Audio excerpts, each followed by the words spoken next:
हमारे कर्म 3 प्रकार के हैं। क्रियामान कर्म, प्रारब्ध कर्म और संचित कर्म। क्रियामान कर्म वे हैं जो हम अब कर रहे हैं और जिनका फल हमें भविष्य में भुगतना पड़ेगा। और प्रारब्ध कर्म वे हैं जो कर्म हम पिछले किसी जन्म में कर चुके हैं और वे हमारे इस जन्म का भाग्य या प्रारब्ध बन गए हैं, हमारी तकदीर बन गए हैं। और संचित कर्म यानी कर्मों का भंडार, जैसे हर जन्म में हमारे जो पिछले जन्म के सारे कर्मों का भुगतान हमको करना होता है, लेकिन हम पिछले जन्म के सब कर्मों का भुगतान नहीं कर पाते। तो इस तरह अनेक युगों में हमने बहुत सारे जन्मों के बचे हुए कर्मों का एक अच्छा खासा भंडार जमा कर लिया है। इसे ही संचित कर्म कहते हैं। इस तरह हर जन्म में हम अपने पिछले जन्म के किए हुए सब कर्मों का फल भोग नहीं पाते और पिछले जन्मों के इन अनभोगे कर्मों के भारी भंडार को ही संचित कर्म कहा जाता है।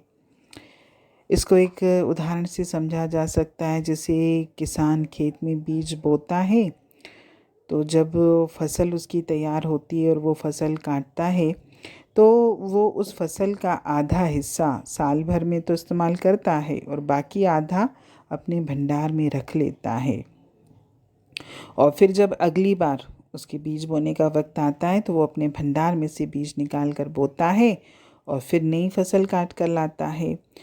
और इस बार भी वह फसल सारी इस्तेमाल नहीं कर सकता और फिर उसके पास जो बचा हुआ अनाज होता है, भंडार में फिर जमा कर लेता है, जिसे वो भविष्य में इस्तेमाल करता है। इसी तरह जो कर्म हम यहाँ इस जन्म में कर रहे हैं, उनका फल भोगने के लिए हम अगले जन्म में आएंगे, लेकिन एक जन्म के सभी कर्मों का फल हम उसी जन्म में नहीं भोग पाते और हर जन्म के थोड़े बहुत अनभोगे कर्म रह ही जाते हैं। और जब तक हम हर तरह के कर्मों का भुगतान नहीं कर लेते, जितने भी हमारे पास जो संचित कर्म हैं, इतने सारे जो हर जन्म में हम बचा कर ला रहे हैं, तब तक हमारी आत्मा परमात्मा से मिलाप कर ही नहीं सकती।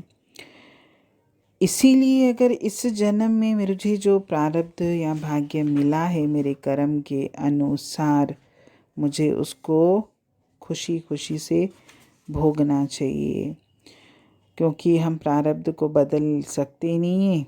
और अगर हम काल के चक्र से बचना चाहते हैं, तो हमको अपने इन 3 तरह के कर्मों का भुगतान करना ज़रूरी है। और जब हम इस जन्म के प्रारब्ध को परमात्मा की रज़ा, परमात्मा की मौत समझकर भोगते हैं, और जब हम सत्संग को, परमात्मा को पूरा वक्त देते हैं, तो धीरे धीरे हमारी इच्छा शक्ति, हमारा मनोबल इतना मजबूत हो जाता है कि प्रारब्ध कर्मों का हम पर कोई असर ही नहीं होता। हम खुशी खुशी बिना अपना संतुलन खोए सब कर्मों का भुगतान करने के लायक हो जाते हैं।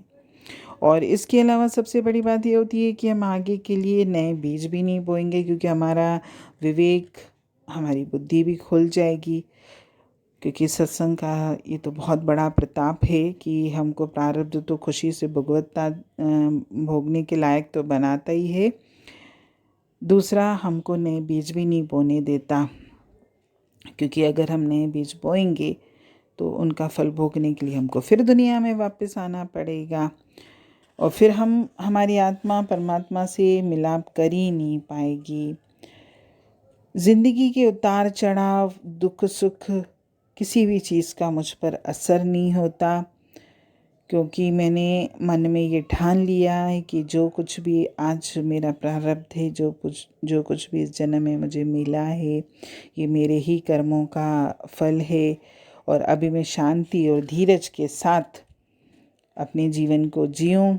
और जब मैं सत्संग वाणियों से जुड़ता हूँ, मैं परमात्मा से जुड़ता हूँ, तो मैं इस काबिल भी बन जाता हूँ कि मैं अपना ये जो कर्म का खाता मैं लेके आया हूँ प्रारब्ध रूप में, इसको मैं अच्छे से इसका भुगतान करूँ।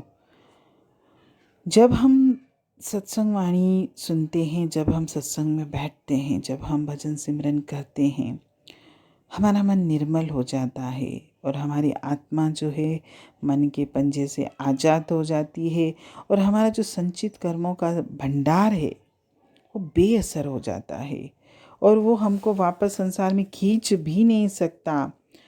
इसीलिए बार बार सत्संग वाणियाँ हमको ये समझाते हैं कि हमको अपना संतुलन खोए बिना अपने प्रारब्ध कर्मों को भी भोगना है और नए बीज भी नहीं बोना है और सत्संग वाणी से परमात्मा से जुड़कर परमात्मा से प्रेम करके अपने मन को निर्मल भी करना है, ताकि मेरे जो तीनों तरह के कर्म हैं बड़ी आसानी से कट जाएं